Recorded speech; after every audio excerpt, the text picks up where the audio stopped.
Dobleng hirap po ang nararanasan ng libu-libong batang kabilang din sa mga biktima ng kalamidad sa Visayas.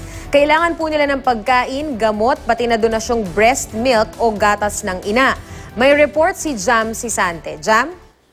Yes, Leah, tinatayang ang 100,000 bata na 0 to 59 months na apektado ng bagyong Yolanda ang nawalan ng tirahan at ngayon nangangailangan ng tulong dahil nalalagay sa alanganin ang kanilang kalusugan, ayon sa United Nations Children's Fund o UNICEF.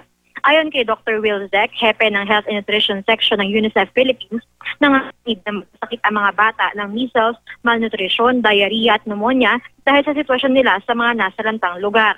Kumikilos ngayon ng UNICEF para mabigyan ng bakuna at malinis na tubig ang mga bata. Sa kasamaang palad, aabot sa 60,000 kababaihang buntis o nagpapasuso ang nawalan ng tirahan dahil sa bagyong Yolanda.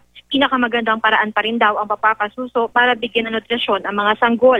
Kapag nagpadala kasi ng milk formula, kailangan siguruhing malinis ang tubig na gagamitin. At sa ngayon, pahirapan sa supply ng malinis na tubig sa mga lugar na nasalanta ng bagyong Yolanda. Base sa impormasyong nakalap ng GMA News, merong mga human milk bank sa Metro Manila na tumatanggap ng breast milk na pwedeng ipadala sa mga lugar na nasalanta ng bagyo. Kabilang dyan ng mga milk bank sa Philippine General Hospital, Philippine Children's Medical Center at Dr. Jose Pabella Memorial Hospital na bukas ng Lunes hanggang Biyernes. Sabi ni Dr. Zek, napakahalaga ng patuloy na pagpasok ng moral support at financial support para sa mga biktima ng bagyong Yolanda para matugunan ang kanila pangangailangan at masigurong maaalagaan ang kalusugan ng libo-libong bata at mga ina na apektado ng kalamidad. Iya? Maraming salamat, Jam Sisante.